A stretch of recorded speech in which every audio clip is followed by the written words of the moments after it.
mana kriminal ataupun kejahatan yang akan dijelaskan pada teman-teman. Terima kasih.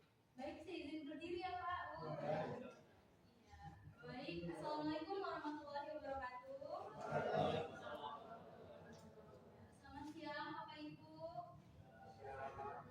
Ya, izin ya Bu. Pertama-tama saya ucapkan terima kasih kepada Ibu Sekretaris Martin Triana SGMM ya, yang dimana telah mengizinkan kami mahasiswa Universitas Unko untuk dapat bersosialisasi tentang cybercrime di Kelurahan Bukit Tinggi ini. Terima kasih Bapak Ibu. Ya, jadi sebelumnya pertama-tama kami ingin menjelaskan tentang cybercrime. Ya, cybercrime itu adalah kejahatan atau yang disebut dengan kejahatan cyber adalah tindak kejahatan yang dilakukan melalui internet ataupun media digital. Nah, tujuan kami mahasiswa Unko ini untuk menjelaskan kepada masyarakat tentang apa sih kejahatan cybercrime itu. Jadi, tujuan kami untuk meningkatkan kesadaran masyarakat tentang ancaman cyber dan mendorong penggunaan teknologi digital yang aman dan bijak. Ya, jadi contohnya itu ada penipuan online atau disebut dengan phishing. Yaitu yang pertama, itu penipuan untuk mendapatkan data pribadi menyamar sebagai pihak lain. Contohnya ini ada SMS atau email dari bank. Biasanya kan kita sering dapat ya. Nah itu. Yang kedua ada peretasan atau hacking. Itu biasanya di WhatsApp. Kita biasanya sering di masyarakat sering ya. Ketemu ada WhatsApp saya kena hack, Instagram saya kena hack, ya kan? Ya, yang ketiga ada penyebaran hoax atau ujaran kebencian. Nah, ini normal yang biasanya sering terjadi di Instagram ya, atau di WhatsApp status, ya kan? Yang keempat ada pencurian data pribadi. Dan kelima ada pemerasan digital. Nah, ada pun dampak dari cybercrime. Yang pertama, merugikan secara finansial. Dan kedua, ada merusak reputasi. Ketiga, ada menyebabkan trauma psikologis. Dan keempat, ada ancaman bagi data nasional. Baik, ini saya akan menunjukkan sosiologi mengenai dasar hukum cybercrime. Yang pertama, Undang-Undang Nomor 11 Tahun 2008 yang telah diubah dengan Undang-Undang Nomor 19 Tahun 2016 dan yang terbaru Undang-Undang Nomor 1 Tahun 2024. Dasar hukum ini mencakup sebagai perubahan Undang-Undang PDP dan Undang-Undang ITE. Yang kedua ini Undang-Undang Hukum Pidana (KUHP) pasal 378 dan nomor 3 Undang-Undang Nomor 727 Tahun 2022 tentang perlindungan data pribadi (PDP). Nice. Langkah mencegah cyber atau cyberbullying: 1. Lindungi data pribadi, jangan sebarkan bagian foto KTP. 2. Menggunakan password yang kuat dan ganti secara berkala. 3. Jangan klik yang mengenai link mencurigakan. 4. Aktifkan 2 FA atau Two Factor Authentication. Jadi apa itu 2 FA? Adalah sebuah metode keamanan tambahan yang mengharuskan dalam 2 bentuk verifikasi untuk mengakses suatu akun atau sistem. Baik, itu saja yang bisa saya sampaikan. Terima kasih. Mengenai cyber atau cybercrime, Undang-Undang PDP dan Undang-Undang ITE. Apa itu Undang-Undang PDP, perlindungan data pribadi, dan Undang-Undang ITE. ITE itu informasi transaksi dan elektronik. Ada yang ingin dipertanyakan? Ada yang nanya? Ada yang nanya, Dek? Jadi sedikit saya jelaskan mengenai Undang-Undang PDP ini, kita harus melindungi data pribadi kita, semacam KTP, KK, dan yang lainnya. Mengenai Undang-Undang ITE, mengenai informasi transaksi elektronik, ya seperti penggunaan HP, media-media kita harus kita jaga. Ada yang mau bertanya?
email itu kan harus dijaga data pribadi kita.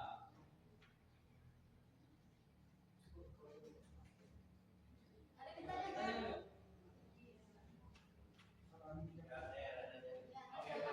Jadi kejahatan cybercrime itu yang termasuk di dalamnya itu apa saja selain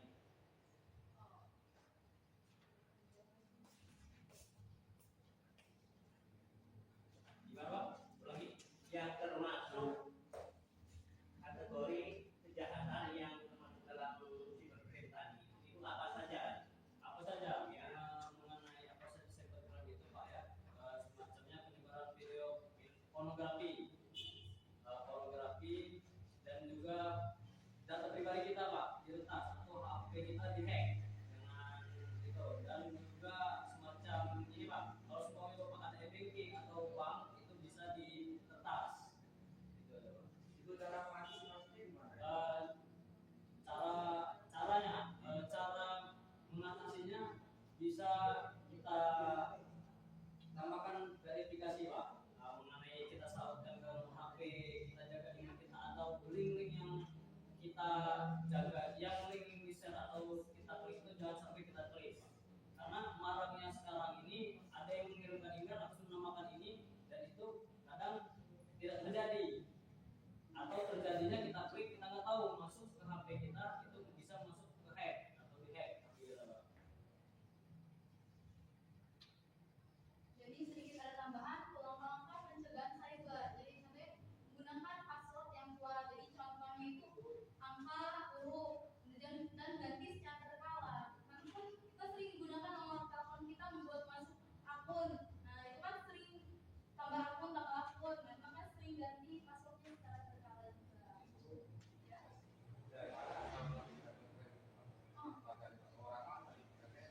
Ya, untuk asal dari cybercrime itu kejahatan digital. Apalagi sekarang kita di era digital ya Pak ya. Iya, sekarang kita masukin era 5.0. Sudah era digital, jadi semua serba canggih, bahkan sudah ada robot yang sudah mengganti pekerjaan manusia. Iya, jadi itu asal cybercrime itu dari jaringan. Iya, internet. Ada tambahan lagi pertanyaan? kalau seperti penyadapan termasuk Tidak ada tuh. Iya. ada orang penyadap. Benar Ya. pasti. Kalau untuk penyadapan tuh pasti ada orang yang menyadap lewat jaringan. Kalau biasanya yang disadap tuh gimana sih? Nah, biasanya kalau di WhatsApp kita ada kita SMS, tulisan perangkat tertaut. Kadang tuh kita nggak sadar kalau perangkat tertaut kita tuh sudah ada di Google Chrome. Kalau tuh dari yang web satu, kalau di YouTube ya. Nah, itu dari sadar komputer. Ini kan perputaran. Oh kita nggak tahu ada yang masukin nomor telepon kita terus kita pencet oke aja karena kita nggak tahu. Ternyata masuk kena sadar. Makanya ada kasih gini. Mau ganti nomor WA-nya hack. Iya, karena gitu. Ya ada tambahan lagi? Ibu Bapak. Kalau misalnya itu yang hack, Iya. Iya. itu untuk apa nantinya untuk mengeluarkan atau istilahnya untuk mencegahnya gimana? Oh, kalau untuk mengeluarkan apalagi kalau akun kita dihack itu langsung tutup akun ganti nomor. Biasanya masih kayak gitu. Atau dilapor ke kepolisian ada. Polisi kita udah ada namanya polisi cyber. Iya.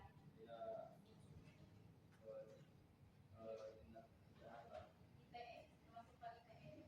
Kemarin kami termasuk saya kemarin sempat podcast ke BMKG.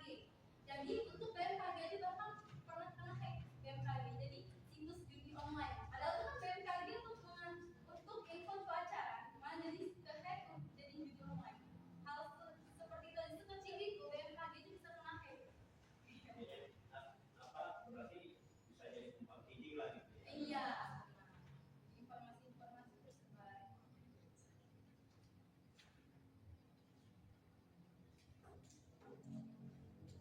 Ada pertanyaan lagi? Masih ada pertanyaan?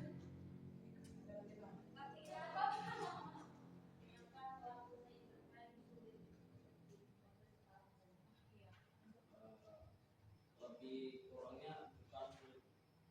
susah untuk langkah hukum selanjutnya diproses, Mbak. Jadi kita sulit melacak tindak kejahatan cyber itu karena yang kita retas ini kita nggak tahu entah orang luar ataupun di dalam luar negeri gitu, Mbak. Di luar negeri atau di dalam negeri gitu. Paham, Mbak? Apa kurang? Jadi gini, tindak kejahatan cyber ini kan kenapa tidak bisa dilanjutkan tindak pidana secara hukum. Jadi kita tidak tahu jelas, tidak tahu seperti apa yang kita alami dan mengenai cyber itu kita retas kan sumpah ada contoh HP ini saya retas, sedangkan saya di luar negeri. Apakah bisa Mbak melapor secara hukum dan mengetahui orang tersebut? Itu yang menjadi kendala saat ini, Pak. Iya, semua di luar negeri, yang di dalam negeri.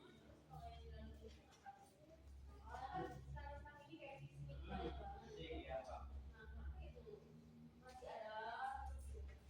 Karena menurut saya, Pak ya, apalagi saya penggunaan media banyak ininya, Pak. Banyak contoh. Satu kedua kita sulit. Kita lapor juga ke polisi. Polisi nanggepinnya ya seperti itu, udah banyak alasan nih. Satu kedua mungkin dia sulit. Iya. Mungkin ada salah satu penyebab itu. Ya, jadi setelah ini ya Kak. Penyebabnya itu apa sebenarnya? Nah, itu kurangnya bukti secara digital. Jadi kan kalau kita melapor ke polisi itu minimal ada 2 saksi, ada 2 bukti kan minimal. Nah, jadi kalau kita melapor cuma ada 1 bukti, contohnya Kak, WA saya nge-hack. Mana Kak contohnya? Mana buktinya? Kalau kita cuma punya 1 buktinya, dan screenshotan ini kena hack, tidak bakal di Tetapi iya, tidak bakal di tidak lanjuti lagi. tidak bakal ditindaklanjuti karena kalau untuk laporan kan sudah minimal 2 saksi. Dan 2 bukti. Jadi kalau cuma 1, tadi kayak WhatsApp kita ngirim bukti pidana itu bukti digital juga, nggak semua tindak pidana itu membutuhkan bukti secara digital. Kalau di saya iya, kalau sampai kejahatan secara ini nggak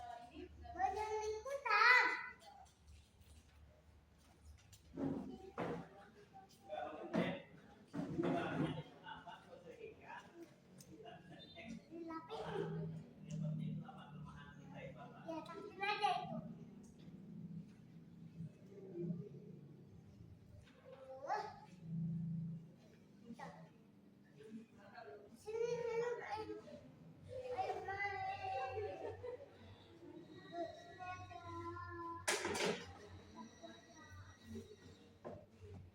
ya karena adanya lemah untuk perlindungan data pribadi. Jadi karena adanya lemah untuk perlindungan data pribadi, makanya bisa di-hack orang. Untuk melindungi data pribadi Iya. Nah ini adalah pencegahan cybercrime. Itu jangan sembarangan membagikan foto KTP atau foto video kita memang nggak sengaja kita kan kayak lagi foto gini atau ada KTP atau ini surat nama kita. Nah itu kan tuh ya kan di media sosial. Nah itu untuk baru seperti itu padahal kepo karena kan ada unsur penasaran, makanya orang suka aku sih kayak ada sesuatu kok bisa sih kenapa sih ada gini. Nah jadi kayak penyebab adanya kayak ya orang penasaran ada bahkan cuma nge-hack karena iseng, karena cuma pengen ganggu-ganggu aja yang kayak situs BMKG. Sebenarnya apa sih fungsi dia buat meretas situs BMKG Jawa Tengah kan? Jadi situs video online kan harus ya kan? Itu kenapa cuma karena iseng penasaran. Makanya untuk secara signifikan atau spesifiknya penyebab hack itu banyak sih faktornya. Ada yang cuma iseng, penasaran.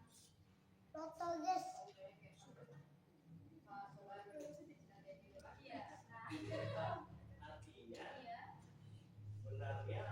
sebenarnya bagi pelaku nggak ada hubungan gitu kan? Iya benar. Makanya sebenarnya kayak iseng apa sih akun ini orang ini ngapain sih dia? Kecuali dia nge-hacknya m-banking, nah mungkin aja dia ngambil duitnya.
gitu kan kayak yang pengen gitu.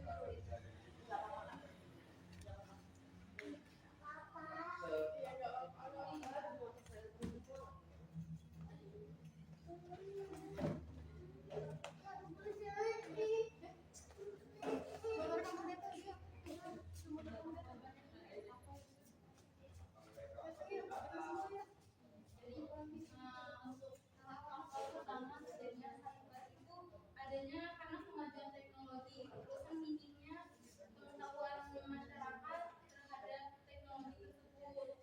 Nah, jadi tuh ada juga yang seperti tadi yang katanya sama penasaran dengan apa tersebut.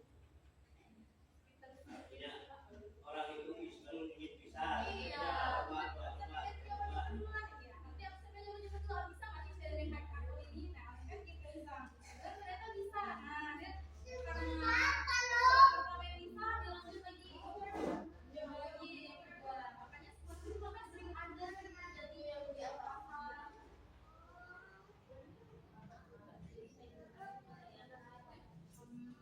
Yang tadi sih, kamu tahu yang mana? Berarti pencegahan itu pada diri sendiri aja. Iya. Iya.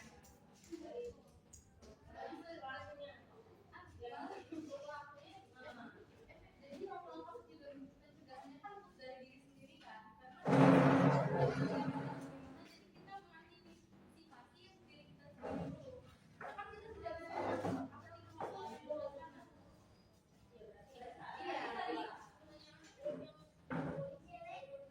Nah, itu kan kalau udah terjadinya, makanya harus mengedukasi, makanya kami mengedukasi masyarakat untuk hal-hal pencegahan cyber. Iya.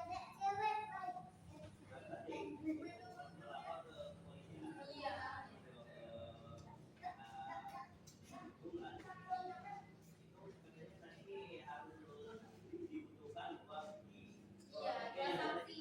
Ya, dua bukti contohnya apa saja yang diperlukan? Itu kan ada dua saksi ya. Jadi orang melihat terjadinya peretasan, maksudnya di handphonenya dilihat. Terus kan ada juga bukti hasil peretasannya di apa, contohnya rekening saldonya diambil. Nah itu kan udah satu, udah dua ada orangnya. Jadi sudah termasuk kedua.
ya itu yang seperti transaksi Oke. digital dan itu yang seperti apa?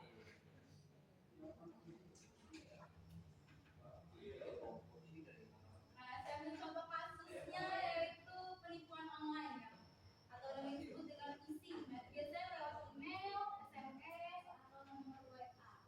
Jadi contohnya itu kayak ada nih contoh kasus undangan digital. Itu kan pernah ada kan undangan digital di website itu.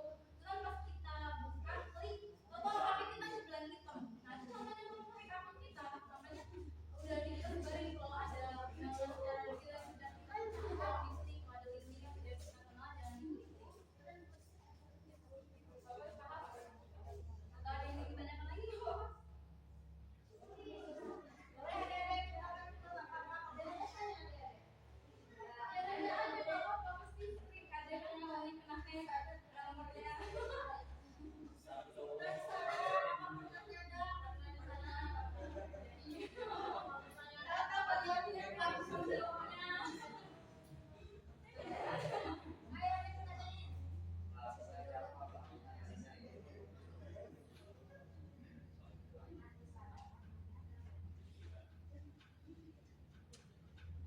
Karena penjelasannya itu sedikit ya untuk memancing jawaban panjang itu susah saya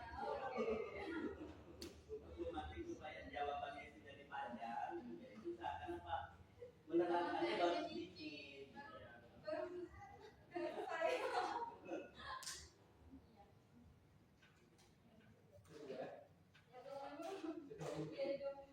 Baik, sebelum saya akhiri, saya ingin mengucapkan terima kasih atas sosialisasi hari ini mengenai hukum cybercrime.